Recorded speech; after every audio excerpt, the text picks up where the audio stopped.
અમારે એક જણો ઘોડા ઉપર ઊંધો બેઠો હતો, ઘોડાને મોટું આને કોરાના ફરીને બેઠો. મેં કહું ઊંધો કા બેઠો? મને કે ઘોડો હોનાની વીંટી ખાઈ ગયો.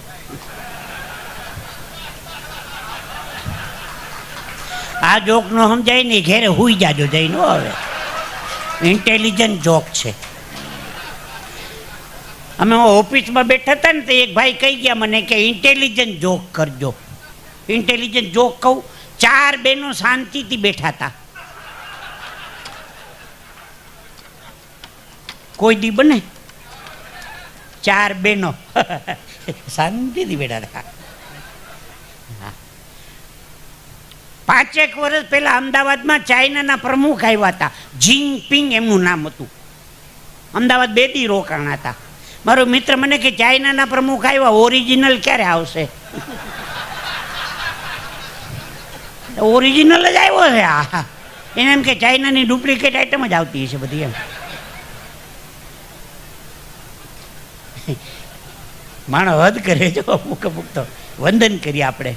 પણ વાત કરી હતી મેં દીકરીની. ભગવાનની પાસે જ્યારે સંતતિ માગો ત્યારે દીકરી માગજો બાપ. આ 3 કુળમાં દીવો કરે એનું નામ દીકરી. પિયરિયામાં દીવો કરે, સાસરિયામાં દીવો કરે અને મોસાળ પક્ષમાંય દીવો કરે. દીકરો હારો હોય તો એક જ કુળને તારે છે બાપ, દીકરી 3 કુળને તારે છે. ભગવાનની પાસે જેદી સંતતિ માગો તેથી દીકરી જ માગજો. દીકરી, બાપનું દી વાળે, દીકરી બાપનું દી વાળે એ દી. કસ્તુરીની જે મહેકે અને રી એટલે બાપનું ઘર રીધિ સીધી ભરી દઈએ એનું નામ દીકરી. સાહેબ મારા દીકરાની દીકરી, મારા દીકરાની દીકરી. હું સવારમાં સંધ્યા કરું, પછી 2 અગરબત્તી લઈને બધા ભગવાનને અગરબત્તી કરું. એક દી મને કે દાદા મને એક અગરબત્તી આપો ને. મેં કહું લઈને એક અગરબત્તી આપી. બધા ભગવાનને અગરબત્તી કરતી કરતી મારો પોતાનો એક ફોટો છે, એ મારા ફોટાને આમ અગરબત્તી કરે. એટલે મેં કીધું યશસ્વી મને અગરબત્તી કરી. હેમંતભાઈ એણે જે મને જવાબ આપ્યો છે, મને કે દાદા છે એ ભગવાન જ કહેવાય ને, આખા ઘરનું કેવું ધ્યાન રાખે છે. તો આપણે દાદાને અગરબત્તી ન કરાય? 4.5 વર્ષની હતી બારોટજી, એવો જવાબ આપ્યો તો એણે મને. પોપટ બોલે ઘરની વાણી. હા, એ કે દાદા છે એ ભગવાન જ કહેવાય ને, આખા ઘરનું કેવું ધ્યાન રાખે છે. તો આપણે દાદાને અગરબત્તી ન કરાય? 13-14 વર્ષની એક દીકરી શાક માર્કેટમાં બેઠી બેઠી શાકભાજી વેચતી હતી. ત્યાંથી એક સંત નીકળ્યા. સંતે દીકરીને પૂછ્યું દીકરી પાલક નથી? સંતે દીકરીને પૂછ્યું દીકરી પાલક નથી? દીકરી સંતની આમ ટગર ટગર જોઈ રહી. સંતે કીધું કેમ દીકરી ધારી ધારી મારી સામું જો છો? દીકરીએ બહુ હારે વાત કરી, બાપુ પાલક હોત ને તો આજે હું શાકભાજી ન વેચતી હોત. જો પાલક હોત ને તો આજે હું શાકભાજી ન વેચતી હોત. સંતે કીધું કેમ એમ કેવું પડ્યું? તો કે જન્મ દઈને જ મારા મા બાપ ગુજરી ગયા છે. જો પાલક હોત ને તો આજે હું શાકભાજી ન વેચતી હોત. નાના નાના ભૂલકાઓ ક્યારેક એવી સરસ મજાની સાહેબ વાતો કરી જાય, મોટા મોટા વિદ્વાનોને નથી આવડતી એવી નાના નાના બાળકો સાહેબ વાતો કરી જાય છો. હા, આ જેનો વિચાર છે ને એને હું અહીંથી વંદન કરું છું સાહેબ. હા, બહુ રાજી થયો. એક છેલ્લી નાની વાત કહી દઉં પછી આપણે આગળ વધીએ.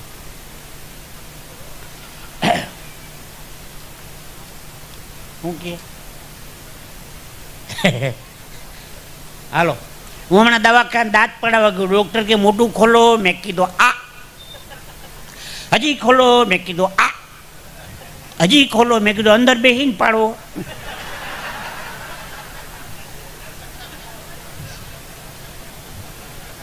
એકનો દવાખાને ગયો. ડૉક્ટર સાહેબ સવારે 8 વાગે ઉઠું પછી ઊંઘ નથી આવતી. ડૉક્ટર ઓહો ભયંકર બીમારી છે. બપોરે જમી લીધા પછી ભૂખ નથી લાગતી. ડૉક્ટર ઓહો ભયંકર બીમારી. એક કામ કરો, રાતે તડકામાં બેહો.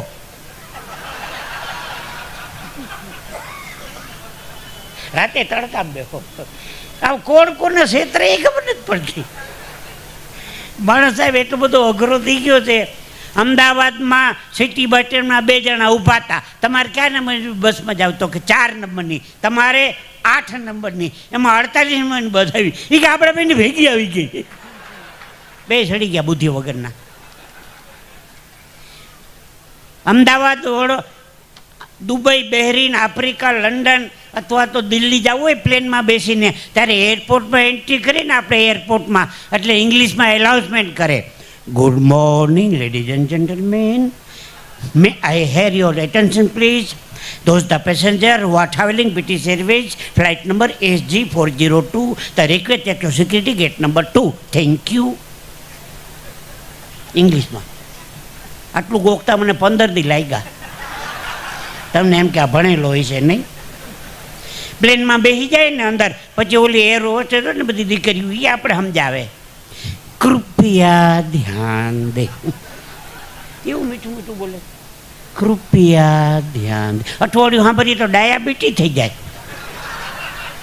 કૃપયા ધ્યાન દે, सब पैसेंजर अपने सीट पे बैठ जाइए, सब पैसेंजर अपनी सीट बेल्ट बांध लीजिए. પછી बाहर निकले के 2 द्वार पीछे हैं, 2 द्वार बीच में है, 2 द्वार आगे है, उसके आगे हरिद्वार है.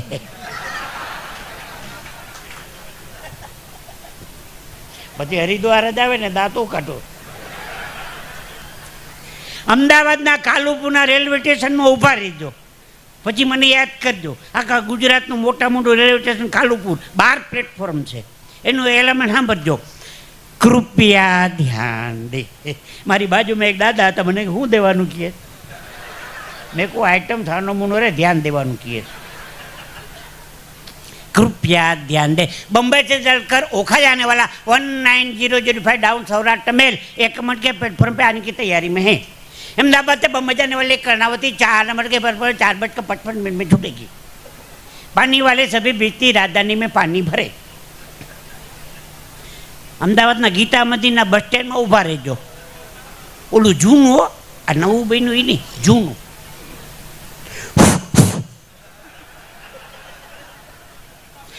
અમદાવાદ રાજકોટ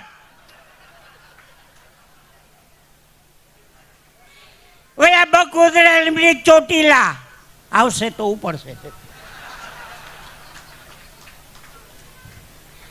હું અમરેલી ઊભો હતો, કાઠિયાવાડમાં અમરેલી બસ સ્ટેન્ડમાં. એનું એલામે હાલતું હતું, અમરેલી દાહોદ ગોધરા ઉપડવાની અણી ઉપર છે. અણી 12 ગાવે બોલી બદલે, તરોવર બદલે શાખા. આખી જિંદગી યાદ રહે એવો ખોરાક કયો? આખી જિંદગી યાદ રહે ગોળ ધાણા.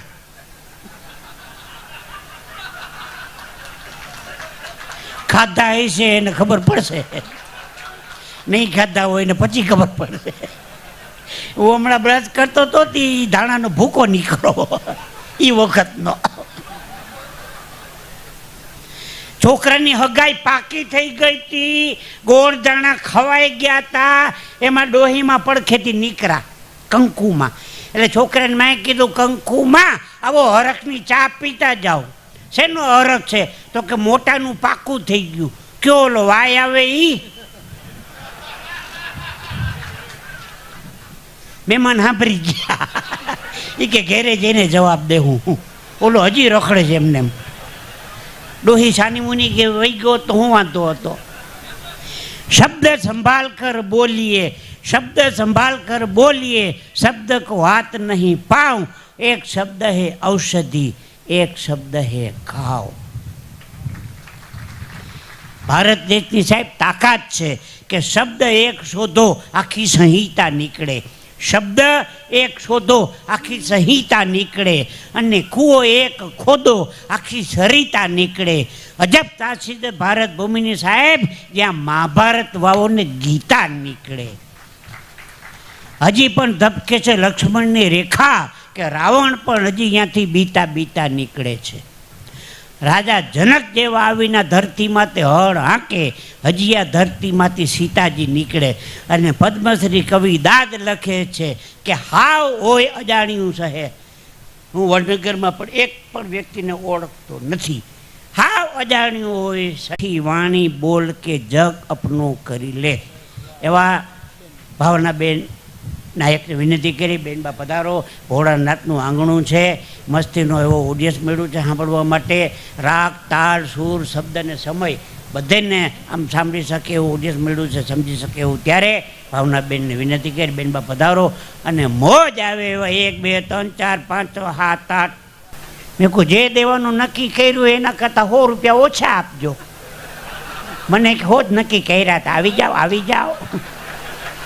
તમારી તાળી જીવતા રાખે એમ જાવે. પંકજભાઈ 100માં પતાવવાનો છે આજે. બાપ, બધું કામ પૈસાથી નથી થતું, બધું કામ પૈસાથી નથી થતું ને બધું કામ પૈસા વગરે નથી થતું. હા, હમણાં ડાયરો કર્યો એક ભજન સંતવાણીનું કાર્ય, હેમંતભાઈનો મારો. હા, એક દાદા 51,000 રૂપિયાનો ચેક આપ્યો. મેં કીધું હેમંતભાઈ, ગાય માતાને 51,000 આવ્યા, 51,000. મેં કીધું દાદા ચેકમાં સહી તો ખરો. મને કે ગુપ્તદાન. તારો બાપ દેવાનો હતો પૈસા સહી વગરના? ગુપ્તદાનિયા, ગુપ્તદાનીઓ આખો પ્રોગ્રામ બગાડ્યો આણે. હમણાં એક ભાઈ સ્કૂલમાં પંખો ભેટ આપ્યો 3 ફાંખડાનો. તે 3 ફાંખડા ઉપર એક એક પેઢીના નામ લખાવ્યા. તે લાઇટ આવે એટલે પેઢી ફરે. રામજી પ્રેમજી મૂળજી, રામજી પ્રેમજી મૂળજી, રામજી પ્રેમજી મૂળજી, રામજી પ્રેમજી મૂળજી, રામજી પ્રેમજી મૂળજી, રામજી પ્રેમજી મૂળજી, રામજી પ્રેમજી મૂળજી, રામજી પ્રેમજી મૂળજી, રામજી પ્રેમજી, રામજી પ્રેમજી મૂળજી, રામજી પ્રેમજી મૂળજી, રામજી પ્રેમજી મૂળજી, રામજી પ્રેમજી મૂળજી, રામજી પ્રેમજી મૂળજી, રામજી પ્રેમજી મૂળજી, રામજી પ્રેમજી મૂળજી, રામજી. એ લાઇટ ગઈ તો એ પેઢી ઊભી રહી એની. આ કઈ દાન દેવાની રીત છે? રામજી પ્રેમજી મૂળજી, રામજી પ્રેમજી મૂળજી, રામજી પ્રેમજી મૂળજી, રામજી પ્રેમજી. બપોર 12 વાગે એક જણ મારા ઘર પડખેથી નીકળો. મને કે રસોઈની સુગંધ તમારા ઘરેથી આવે? મેં કહું હા. મને કે કઢી ખાવી છે. મેં કહું લઈ જાય ને, ખાવાની કોઈ ના પાડે. મને કે શેમાં કઢી દેશો? સગવડ તારે કરવાની ભાઈ. ઓલું દેશી નળિયું કાઢી આવ્યો. મને કે નળી આમ કાઢી દો. મેં કીધું ઢોળાઈ જશે. મને કે ના, 2 બાજુ ખીચડીના ડાટા મારી દો. એમાં ઢોરાય શું જાય લે. મેં કીધું ઘર સુધી પૂગતા તો ઠરી જાય. મને કે રોટલો ઢાંકી દો. આ મરી ગયા મોંઘવારી નડે જળ કઢાને 25 રૂપિયાનું ભાણું તૈયાર કર્યું. બોલો, કઢીનું નામ દઈને માણા હદ કરી દે. અમુકને તો હું ટીકા નથી કરતો ભાઈ, એની બુદ્ધિને આપણે વંદન કરીએ ભાઈ. હા, છેલ્લી એક નાની વાત લઈ લઉં. અમારા પદ્મશ્રી શાહબુદ્દીનભાઈ રાઠોડ સાહેબનું ગામ થાન. એ સાંજે ઇવનિંગ વોક કરવા નીકળે ને શાહબુદ્દીનભાઈ, તો થાનની નગરપાલિકાએ શાહબુદ્દીનભાઈ રાઠોડ માર્ગ એ રોડનું નામ આપ્યું. દ્વારકા NDH હાઈસ્કૂલ છે દ્વારકા, એમાં એનું 100 વર્ષ સ્કૂલને પૂરા થયા. 5 દિવસનું ફંક્શન હતું. એમાં 3 પ્રોગ્રામ મારે એને કરી દેવાના હતા. તો મારું શાહબુદ્દીનભાઈ રાઠોડનો મારા હાસ્ય દરબાર બેનું ભેગો રાખ્યો. શાહબુદ્દીનભાઈ અહીંયા જાહેરાત કરી કે હું ઇવનિંગ વોક કરવા નીકળું જ ને, એ રોડનું નામ આપ્યું છે થાન નગરપાલિકા શાહબુદ્દીનભાઈ રાઠોડ માર્ગ. આ અમારા દ્વારકાના પ્રમુખ હતા નગરપાલિકાને, સાંભળી ગયા. તો કે આપણે કંઈક કરવું જોઈએ. તો દ્વારકાની અંદર મારા નામનો રોડ બન્યો, જીતુભાઈ દ્વારકાવાળા રોડ. બિલકુલ હકીકત. દ્વારકા જાવ એટલે હોમગાર્ડ ઓફિસ પાસે ઊભા રહ્યો એટલે બોર્ડ વંચાશે તમને, જીતુભાઈ દ્વારકાવાળા રોડ. હે, 45 વર્ષની મારી પોતે પોતાના વખાણ કરીએ ને તો આત્મશ્લાઘા કહેવાય. અને આત્મશ્લાઘા છે ને બાપ મોટામાં મોટું પાપ છે તમને કહું. પણ અમુક વાતો છે ને એ આપને બાપ શેર કરવી પડે. આમાંથી કોકને પ્રેરણા મળે કે આ અવડું મોટું આ ભાઈ આપણા ગામમાં કામ કર્યું તો એના નામનું કાંઈક હોવું જોઈએ, કોકને પ્રેરણા મળે. હા, આવી રીતે હેમંતભાઈ વાત કરતો તો એક ભાઈ મને કે 45 વર્ષે તમે રોડ ઉપર આવી ગયા કાં? આને કેમ કોણ સમજાવે આને? આ શું કહું, અમુક તમને એમ લાગ્યો પણ અમુક સમજો મેં. ઓબ્ઝર્વેશન અને પ્રેઝન્ટેશન 2 જ વસ્તુ છે. હે, અમે ક્યાંથી ઓબ્ઝર્વેશન કરી વાતો ગોતીએ છીએ. હે, અને પ્રેઝન્ટેશન 2 જ વસ્તુ છે બાપ. છેલ્લી એક નાની વાત કહી દઉં. થાન ગામ છે સાહેબનું, અહીંયા તરણેતરનો મેળો ભરાય 3 દિવસનો. એ મેળામાં ઓલા ગામડાના માણસો બધા ઓલા છૂંદણા છપાવે. છૂંદણા કાઠિયાવાડની ભાષામાં ત્રાજવા તોફાવ્યા એવો એક શબ્દ આવે. હા, ઘણા નામ લખાવે પોતાનું. એક જણાએ નામ લખાવ્યું, નામ લખાવ્યા પછી બહુ રડવા માંડ્યો. મેં કહું ન ફાવતું હોય તો ન લખાવવું જોઈએ, લખાવ્યા પછી શું લેવા રડો છો?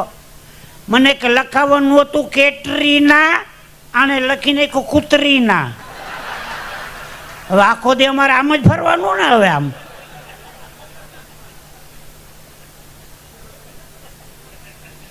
સ્પેલિંગ મિસ્ટેક થઈ ગઈ હતી. આ બધું હળવું હળવું મનોરંજન છે બાપ.